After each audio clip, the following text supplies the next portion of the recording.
நடுநடுங்க வைக்கும் இந்த சிசிடிவி காட்சியை பார்க்கும்போது கத்தி எடுத்தவனுக்கு கத்தியால் தான் சாவு என்பது ஒருவேளை உண்மையோ என்றுதான் நினைக்கத் தோன்றும். திருநெல்வேலி மாவட்டம் மூன்றடிப்பு அருகே உள்ள வாகை குளத்தைச் சேர்ந்தவர் கட்டிடத் தொழிலாளி தீபக் ராஜன். 30 வயதான இவர் தனது காதலியுடன் கேடிசி நகரில் உள்ள வைர மாளிகை ரெஸ்டாரண்டில் பரோட்டா சாப்பிட்டுவிட்டு வெளியே வந்தார்.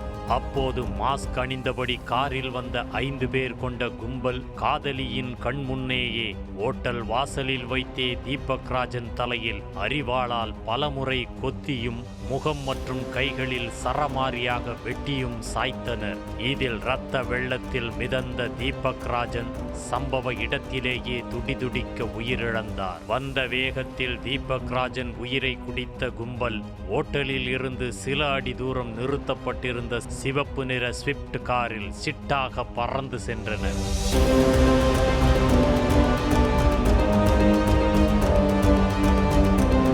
கண்ணிமைக்கும் நேரத்தில் காதலனை இழந்த காதலி கத்தி கதறி கண்ணீர் வடிக்க சம்பவ இடத்திற்கு விரைந்து வந்த போலீசார் முகம் சிதைந்த நிலையில் கிடந்த தீபக் ராஜன் சடலத்தை மீட்டனர்.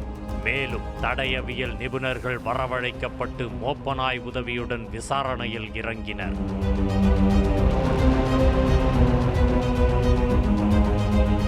போலீசாரின் முதற்கட்ட விசாரணையில் கடந்த 3 ஆண்டுகளாக காதலித்து தனது காதலியுடன் நிச்சயதார்த்தம் முடிந்து திருமணத்திற்காக காத்திருந்த தீபக் ராஜன் ஓட்டலில் பரோட்டா சாப்பிட்டு கொண்டிருப்பதாக பைக்கில் வந்த இருவர் ஏற்கனவே நோட்டமிட்டு சென்றதும் அடுத்த சில நிமிடங்களில் காரில் வந்த 5 பேர் சொடுக்கும் நொடியில் இந்த கொலையை அரங்கேற்றிவிட்டு தப்பிச் சென்றதும் தெரிய வந்துள்ளது. தீபக் ராஜன் பெயருக்கு தான் கட்டிட தொழிலாளியே தவிர ஸ்கெட்ச் போட்டாலே மிஸ் ஆகாது என சக ரவுடிகளே பிரமித்து போகும் அளவுக்கு கொலை செய்வதில் கைதேர்ந்தவர் என்றும் இதுவரை 8 பேரை கொலை செய்துள்ளதாகவும் தகவல் வெளியாகியுள்ளது.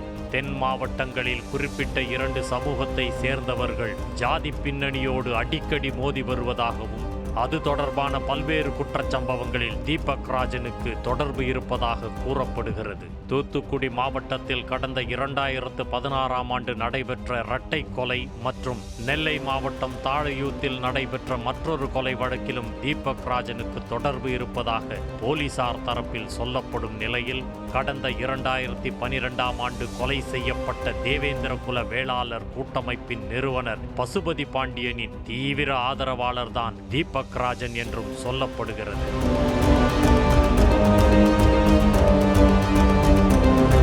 ஜாதி மோதல் காரணமாக இந்த கொலை நடைபெற்றதா அல்லது ஏற்கனவே நடந்த 8 கொலைகளுக்கு பழிக்கு பழியாக இந்த கொலை நடந்துள்ளதா என்ற கோணத்தில் காவல்துறையினர் விசாரணை மேற்கொண்டு வருகின்றனர். இது ஒரு புறம் இருக்க, தீபக் ராஜனின் உடல் வைக்கப்பட்டுள்ள நெல்லை அரசு மருத்துவக் கல்லூரி மருத்துவமனை உடற்கூறாய்வு மையம் முன்பு அமர்ந்து சாலை மறியலில் ஈடுபட்ட அவரது உறவினர்கள் மற்றும் நண்பர்கள் கொலையாளிகளை கைது செய்யாவிட்டால் சடலத்தை வாங்க மாட்டோம் என கூறி போலீசாரிடம் வாக்குவாதத்தில் ஈடுபட்டனர். செய்திகளை உடனுக்குடனும் துல்லியமாகவும் தெரிந்து கொள்ள சப்ஸ்கிரைப் பண்ணுங்க.